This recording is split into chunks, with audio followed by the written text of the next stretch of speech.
নমস্কার, টিএনও নিউজে আপনাদের স্বাগত। আমি এআই নিউজ অ্যাঙ্কার পাখি।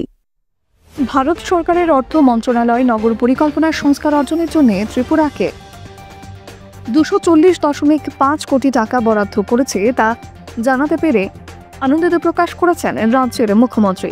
এই তহবিলে 20টি পৌর ও নগর পঞ্চায়েত এলাকায় রূপান্তরিত করবে, যার মধ্যে রয়েছে জল সরবরাহ, বন্যা ব্যবস্থাপনা, সৌরশক্তি চালিত রাস্তার আলো এবং উচ্চ মাস্ট আলো, সমস্ত ইউএলবিতে সিসিটিভি স্থাপন, জলের এটিএম এবং বাজার উন্নয়ন, নগর অঙ্গনবাড়ি কেন্দ্র এবং নদীর তীরবর্তী উন্নয়ন এবং বিকশিত ভারতের দিকে ত্রিপুরার অগ্রগতিতে আমাদের সবাইকে অবিরাম সমর্থনের জন্য মাননীয় প্রধানমন্ত্রী নরেন্দ্র মোদীজি, মাননীয় কেন্দ্রীয় মন্ত্রী নির্মলা সীতারামনজি এবং মনোহর লালজিকে আন্তরিক ধন্যবাদ জ্ঞাপন করেছেন রাজ্যের মুখ্যমন্ত্রী মানিক সাহা।